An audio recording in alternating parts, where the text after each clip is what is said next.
నమస్కారం అండి. మనం ఇప్పుడు శ్రీ ధవళ గారు రాసిన రిటైర్మెంట్ అనే కథను విందామా? మీ తీర్థయాత్రల ప్లాన్ ఎంతవరకు వచ్చిందమ్మా? ఫోన్లో తల్లి శారదని అడిగింది సంధ్య. కొద్దిసేపు మౌనం తర్వాత శారద అంది, ఏదో అనుకున్నాను కానీ అవన్నీ ఎక్కడ కుదురుతాయి నాకు. అదేంటి అలా అంటావు? నాన్న రిటైర్ అయ్యి 2 నెలలు కావస్తోంది కదా, ఇంకా తీరిక దొరకలేదా నీకు? నొచ్చుకుంటూ అడిగింది సంధ్య. ఎక్కడమ్మా తీరిక? రిటైర్ అయిన దగ్గర నుంచి మీ నాన్న స్నేహితులు ఎవరో ఒకరు రావడం, వాళ్ళకు వండి వార్చడంతోనే సరిపోతోంది. మీ నాన్న కూడా ఇంతకాలంగా ఆఫీస్ పనొత్తిడితో ఒక్కరోజన్నా ఆస్వాదిస్తూ తిన్నదే లేదు. ఇప్పుడు ఒక్కసారిగా తీరిక దొరకడంతో అది చేసి పెట్టు, ఇది చేసి పెట్టు అని అడుగుతున్నారు. అలా గడిచిపోతున్నాయి రోజులు. కూతురుతో చెప్తున్నట్టు కాకుండా తనకు తనే చెప్పుకుంటున్నట్టుగా అన్న శారద, సరే కానీ రవి సంగతులు చెప్పు అంటూ మాట మార్చేసింది. శారద భర్త కృష్ణమూర్తి రైల్వేలో పనిచేసి ఈ మధ్యనే రిటైర్ అయ్యారు. వారికి 2 పిల్లలు, ఒక కొడుకు ఒక కూతురు. ఇద్దరికీ పెళ్ళిళ్ళు అయ్యాయి. కొడుకు కోడలు బెంగళూరులో ఉద్యోగాలు చేస్తున్నారు. వారికి 2 ఆడపిల్లలు. కూతురు అల్లుడు హైదరాబాదులో ఉద్యోగాలు చేస్తున్నారు. వారికి ఒక మగపిల్లాడు. కృష్ణమూర్తిది రైల్వేలో ఉద్యోగం కావడంతో ఎక్కువగా ట్రాన్స్ఫర్లు అవుతూ ఉండేవి. పిల్లల్ని తిప్పినట్టుగా ఊర్లు మారుతూ ఉంటే పిల్లల చదువు పాడవుతుందని శారదని పిల్లల్ని తమ సొంత ఊరు కాకినాడలో ఉంచాడు మూర్తి. వారి దగ్గరే కృష్ణమూర్తి తల్లి అనసూయమ్మ గారు కూడా ఉండేవారు. ఏదైనా ఉద్యోగం చేస్తే వేడినీళ్లకు చన్నీళ్లలాగా ఉంటుందని ఉద్యోగానికి ప్రయత్నించమని ప్రోత్సహించాడు మూర్తి. పిల్లలకి మంచి చదువులు చెప్పించాలంటే కష్టపడటం తప్పదనుకుని అయిష్టంగానే ఒప్పుకుంది శారద. ఆమెకు త్వరలోనే ఒక ప్రైవేట్ కంపెనీలో ఉద్యోగం వచ్చింది. ఇక అప్పటి నుంచి జీవితం ఉరుకులు పరుగుల మీదే సాగినట్టు తోచింది శారదకు. రోజు పొద్దున్నే పిల్లల్ని తయారు చేసి వంట చేసి అందరికీ బాక్సులు సర్ది అత్తగారికి అన్నీ సిద్ధంగా పెట్టి ఆఫీస్కి వెళ్ళేది. సాయంత్రం ఇంటికి వచ్చేటప్పుడు ఇంటికి కావలసిన సరుకులు కూరగాయలు తెచ్చుకోవడం, రాత్రి వంట పని, ఇది ఆమె దినచర్య. అత్తగారు కొంతకాలానికి గతించారు. ఆ తర్వాత కొడుకు పెళ్ళి, మరో 2 ఏళ్లకి కూతురు పెళ్ళి చేశారు. కూతురు సంధ్య పురిటికి కాకినాడ వచ్చే నాటికి శారద ఉద్యోగం మానేసింది, ఇంకా పని చేయలేక. పిల్లాడికి 3వ నెల వచ్చాక సంధ్య హైదరాబాద్ వెళ్ళిపోయింది. ఆ తర్వాత మూర్తి పనిచేస్తున్న చెన్నైకి మకాం మార్చేసింది శారద. ఎన్నో సంవత్సరాల తర్వాత అమ్మా నాన్న కలిసి ఉండబోతున్నారని పిల్లలిద్దరూ సంతోషించారు. మూర్తి రిటైర్ అయ్యాక ఈ మధ్యనే ఇద్దరూ కాకినాడ చేరారు. శారద మూర్తి చెన్నైలో ఉండగా ఒకరోజు సంధ్య తల్లిని అడిగింది, నాన్న ఇంకా రిటైర్ అవుతారు కదమ్మా, అప్పుడంతా ఖాళీనేగా మీ ఇద్దరికి, ఏం చేస్తారు అని. శారద ఎంతో ఉత్సాహంతో చెప్పింది, నేనెదురు చూస్తున్నది దానికోసమేనే. ఇంతకాలం బాధ్యతలతో ఏమీ చేయలేకపోయాం. ఇప్పుడు ఉద్యోగ బాధ్యతలు లేవు, పిల్లల బాధ్యతలు లేవు. అందుకే నాకు తీర్థయాత్రలు చేయాలనుంది. యూట్యూబ్లో చూసి వెళ్లాల్సిన ఊర్లన్నీ ఒక లిస్ట్ రాసుకున్నాను కూడా. ముఖ్యంగా ఎప్పటినుంచో మధుర చూడాలని నా కోరిక. తల్లి ఉత్సాహం చూసి సంధ్యకు కూడా ఆనందం కలిగింది. ఈ విషయం గురించి ఇప్పుడు అడిగితే ఇలా పొడిపొడిగా సమాధానం ఇచ్చింది తల్లి. ఇన్ని సంవత్సరాలకి తనకి నచ్చింది చేస్తోంది అనుకుని సంతోషపడితే ఇలా మాట దాటేసిందేంటి అని బాధపడింది సంధ్య. ఏంటి, మీ చెల్లెలింటికి వెళ్తావా 20 రోజులు? ఎందుకు అన్నట్టు అడిగాడు మూర్తి భార్యను. మా చెల్లెలి కూతురు చిత్ర ఉంది కదా, దానికి పాప పుట్టింది ఈరోజే. మా చెల్లి రమ్మంది కాస్త సాయానికి. చంటిపిల్లతో చేసుకోవాలంటే దానికి భయంగా ఉందట. అక్కని, పైగా పక్క ఊర్లోనే ఉండి వెళ్లకుండా ఎలా అండి చెప్పింది శారద. సరే వెళ్ళిరా, ఎంత అవసరం ఉంటే పిలిచిందో. నా తంటాలేవో నేను పడతానులే అన్నాడు మూర్తి. ప్రయాణానికి తయారవటంలో మునిగిపోయింది శారద. ఆ రోజు సాయంత్రం సంధ్య ఫోన్ చేసినప్పుడు చెప్పింది శారద, తన అనుకోని ప్రయాణం గురించి. సంధ్య వెంటనే అంది, అమ్మా, నువ్వు పిన్ని వాళ్ళ ఇంటికి వెళితే నాన్న ఒక్కరే ఉండాలి కదా, హైదరాబాద్ వచ్చేయమను నాన్నని, కొన్ని రోజులు మాతో గడపచ్చు. శారదకు కూడా ఈ ఆలోచన బాగానే తోచింది. సరే సంధ్య, నాన్నతో మాట్లాడి చెప్తాను అంది. ఆ తర్వాత శారద తన చెల్లెలింటికి వెళ్ళడం, మూర్తి సంధ్య వాళ్ళ ఇంటికి బయలుదేరడం ఒకేసారి జరిగిపోయాయి. ఏంటమ్మా నువ్వొచ్చావు స్టేషన్కి, సాగర్ లేడా అడిగాడు మూర్తి తనను తీసుకువెళ్ళడానికి వచ్చిన కూతుర్ని చూసి. ఇంట్లోనే ఉన్నాడు నాన్న, నేనే మీకు నా డ్రైవింగ్ చూపించాలని వచ్చాను నవ్వుతూ చెప్పింది సంధ్య. వాళ్ళిద్దరూ మాట్లాడుకుంటూ ఇల్లు చేరేసరికి ఉదయం 6 అయ్యింది. ఫ్రెష్ అయి రండి నాన్న, కాఫీ ఇస్తాను అంది సంధ్య. సంధ్య ఇచ్చిన కాఫీ తాగి పేపర్ చదువుతూ కూర్చున్నాడు మూర్తి. సంధ్య వంట పనిలో పడింది. 7 కొట్టేసరికి సాగర్ లోపల నుంచి పిలిచాడు, సంధ్య కాఫీ అని.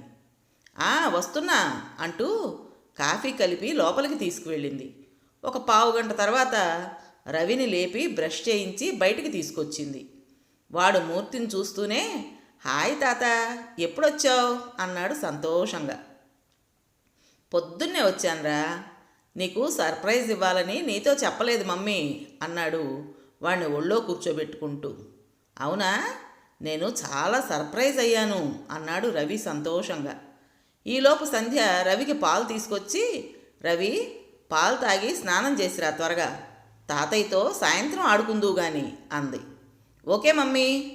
తాత, సాయంత్రం నీకు నా కొత్త వీడియో గేమ్స్ నేర్పిస్తాను అన్నాడు ఉత్సాహంగా రవి. అలాగే అన్నట్టు తలూపాడు మూర్తి. సాగర్ బయటికి వస్తూ, బాగున్నారా మావయ్య అని పలకరించాడు.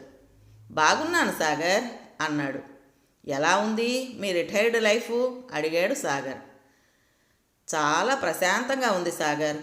ఇప్పటికి దొరికిన తీరికతో నా పాత స్నేహితులందరినీ కలుస్తూ కులాసాగా కబుర్లు చెప్పుకుంటూ నచ్చినవి వండించుకుని తింటూ హాయిగా గడిపేస్తున్నాను అన్నాడు మూర్తి. సాగర్, మూర్తి మాటల్లో పడ్డారు. సంధ్య పిల్లాడి వెనక తిరుగుతూ వాణ్ణి స్కూల్కి తయారు చేస్తూనే వంటింట్లో పని చక్కబెడుతోంది. 7:30 అయ్యేసరికి రవికి ఇడ్లీ తినిపించి స్కూల్ బస్ ఎక్కించడానికి వెళ్ళింది. ఈలోపు సాగర్ పేపర్ తిరిగేసి వాకింగ్కి వెళ్ళొచ్చాడు. సాగర్ స్నానం చేసి వచ్చేసరికి 8:30 అయింది. రండి నాన్న, టిఫిన్ రెడీ పిలిచింది సంధ్య. మీకు ఇష్టమని పెసరట్టు ఉప్మా చేశాను అంది. మరి పొద్దున్న రవికి ఇడ్లీ పెట్టినట్టున్నావు సందేహంగా అడిగాడు మూర్తి. అదే, వాడు పెసరట్టు తినడు, ఉప్మా అంటే ఊహు అంటాడు, అందుకే వాడికి ఇడ్లీ చేశాను. మీకు సాగర్కి కూడా ఇష్టమని పెసరట్టు చేశాను అంది సంధ్య. ఆఫీస్కి వెళ్ళేదానివి ఇన్ని పనులు ఎందుకమ్మా అన్నాడు మూర్తి నొచ్చుకుంటూ. ఏం పర్లేదు నాన్న, నాకు అలవాటే అనేసింది సంధ్య తేలిగ్గా. నువ్వు కూడా తినొచ్చుగా సంధ్య, మళ్ళీ నీకు ఆఫీస్ టైం అవుతుందేమో అన్నాడు మూర్తి. ఈరోజు మా ఇద్దరికి వర్క్ ఫ్రమ్ హోమ్ నాన్న, తొందర లేదు, నేను మీకు పెట్టేసి స్నానం చేసి వచ్చి తింటాను అంది. తర్వాత సంధ్య స్నానం చేసొచ్చి అప్పటికే టేబుల్ మీద ఉన్న చల్లారిన పెసరట్టు తింటూ, ఇంకేంటి నాన్న, మీకు కాలక్షేపం బాగానే అవుతోందా అని తండ్రిని అడిగింది. అది సరే కానీ అలా చల్లారినవి తినకపోతే నువ్వు వేడిగా వేసుకోవచ్చు కదమ్మా అన్నాడు మూర్తి.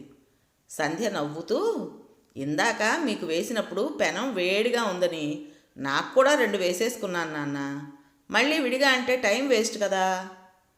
అయినా ఇదేమైనా కొత్త, నాకు రోజు అలవాటే అంది చాలా తేలిగ్గా. తండ్రి మనసు బాధపడింది. సాగర్ ఈ సంభాషణ వింటూ కూడా ఏమీ మాట్లాడలేదు. ఫోన్లో ఏదో చూసుకుంటూ ఉండిపోయాడు. తర్వాత సంధ్య ఆఫీస్ పని చేసుకుంటూనే మధ్య మధ్యలో వచ్చి పని మనిషికి గిన్నెలు వేయడం లాంటి పనులు చేసింది. మూర్తి పుస్తకం చదువుతూ ఇవన్నీ గమనిస్తున్నాడు. పని మనిషి వెళ్ళిపోయాక సంధ్య వచ్చి అరగంటలో గబగబా వంట చేసేసింది. ముగ్గురు కబుర్లు చెప్పుకుంటూ తినేశారు. సాయంత్రం రవిని స్కూల్ బస్ దగ్గర నుంచి మూర్తి తీసుకొచ్చాడు. రవి వచ్చాక వాడి షూస్ విప్పించి బట్టలు మార్చింది సంధ్య. రాగానే గేమ్స్ ఆడతానంటే వాడిని ఆపి ముందు హోంవర్క్ చేసుకోమంది. వాడు అయిష్టంగానే బ్యాగ్ తీశాడు. నేను చూస్తానులే సంధ్య, నువ్వు వెళ్ళి నీ వర్క్ చేసుకో అన్నాడు మూర్తి. చాలా థ్యాంక్స్ నాన్న అంది సంధ్య హాయిగా. రవి చేత హోంవర్క్ చేయించాక వాడితో కాసేపు వీడియో గేమ్స్ ఆడాడు మూర్తి. ఈలోపు సంధ్య అందరికీ స్నాక్స్ ఇచ్చి టీ పెట్టింది. సాయంత్రం 6 అయ్యేసరికి సాగర్ ల్యాప్టాప్ మూసేసి హాల్లోకి వచ్చి కూర్చున్నాడు.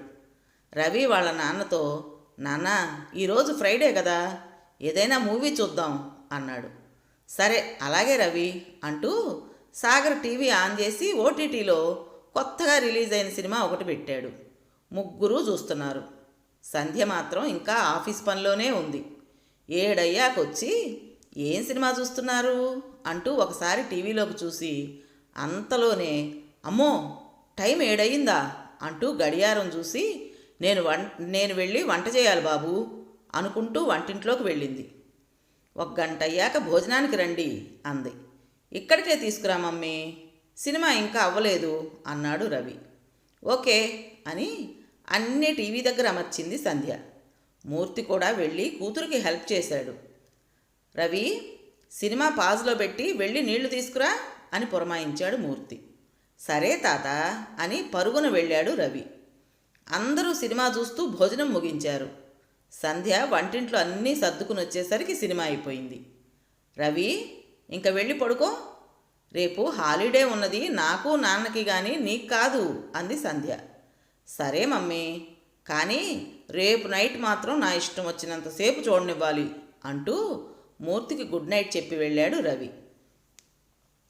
ఇంతలో తన ఫ్రెండ్ ఫోన్ చేస్తే మాట్లాడుతూ రూమ్లోకి వెళ్ళాడు సాగర్.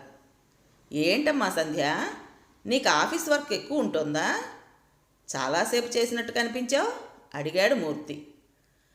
అదేం లేదు నాన్న, వంట చేయడానికి రవి ఇంటికొచ్చాక చూసుకోవడానికి మధ్యలో బ్రేక్స్ తీసుకుంటాను కదా, అందువల్ల కొంచెం ఎక్స్ట్రా టైం పడుతుంది నాకు చెప్పింది. ఇంతలో సాగర్ వచ్చి, సంధ్య నా ఫ్రెండ్ కిషోర్ తెలుసు కదా, రేపు వాడు తన వైఫ్తో కలిసి హైదరాబాద్ వస్తున్నట్ట, మేం కలిసి చాలా రోజులైంది కదా అని మన ఇంటికి లంచ్కి రమ్మన్నాను, ఎలాగూ నీకు రేపు సెలవే కదా అని, ఓకేనా అని అడిగాడు.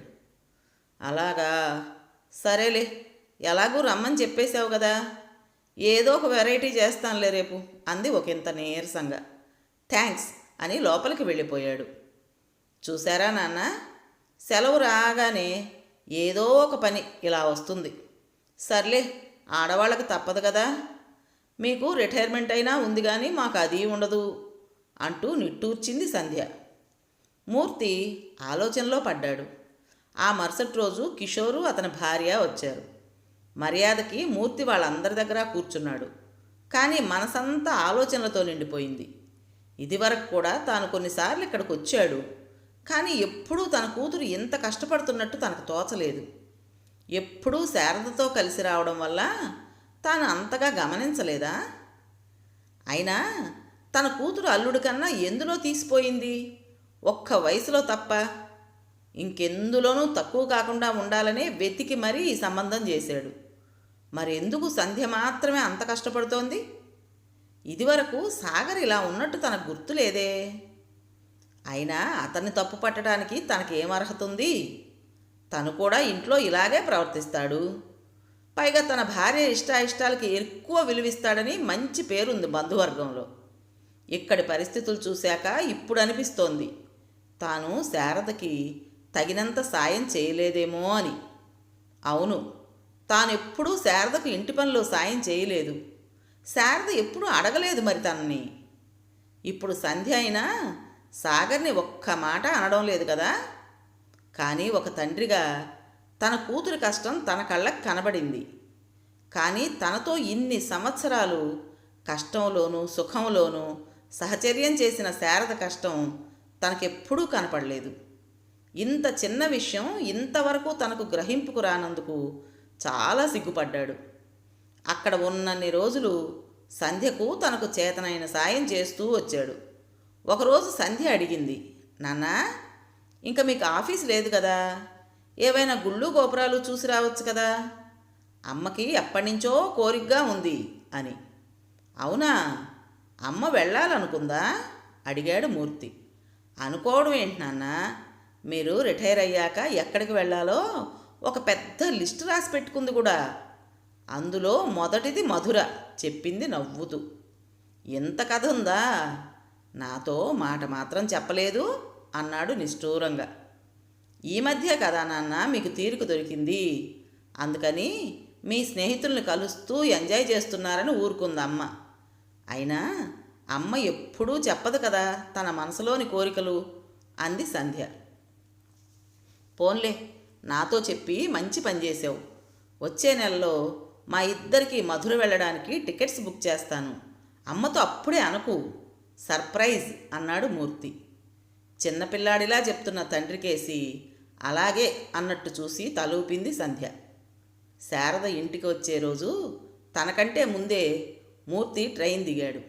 శారద వచ్చే సమయానికి తనకి వేడిగా కాఫీ చేసి ఇవ్వాలని అనుకుంటూ దారిలోనే పాల ప్యాకెట్ కొని ఇంటికెళ్ళగానే ముందు డికాక్షన్ వేసి అప్పుడు స్నానానికి వెళ్ళాడు. శారద లోపలికి వస్తూనే, ఎన్నింటికి వచ్చారండి అంటూ వచ్చింది. నేను 6ంటికే వచ్చానులే, నువ్వు వెళ్ళి కాళ్ళు చేతులు కడుక్కునిరా, మంచి కాఫీ ఇస్తాను అన్నాడు. శారద ఆశ్చర్యంగా, అబ్బో కాఫీ మీరు పెట్టారా అంది. ఏ, నాకు రాదనుకున్నావా? ఇదివరకు అంతా నేను చేసుకోలేదా ఏంటి అన్నాడు కినుకగా. రాదని కాదు అని అర్ధోక్తిగా ఆపేసింది శారద. కాఫీ తాగుతూ విశేషాలు మాట్లాడుకున్నారిద్దరు. నీకో సర్ప్రైజ్ అన్నాడు మూర్తి. ఏంటండి ఈరోజు అన్నీ కొత్తగా అంటూ నవ్వేసింది శారద. జీవితంలో కొత్త పాఠాలు నేర్చుకున్నప్పుడల్లా మనం కొత్తగా మారుతూనే ఉంటాం కదా, అది ఏ వయసుకైనా వర్తిస్తుంది. సంధ్య వాళ్ళ ఇంటికి వెళ్ళి చూశాకే నాకు నీ కష్టం అర్థమైంది. ఇంతకాలం కేవలం నా కళ్ళతోనే చూశాను కానీ ఇప్పుడు మనసుతో చూస్తే అర్థమైంది. ఇంటి పనులు, ఆఫీస్ పనులతో నువ్వు ఎంత కష్టపడ్డావన్న విషయం అన్నాడు.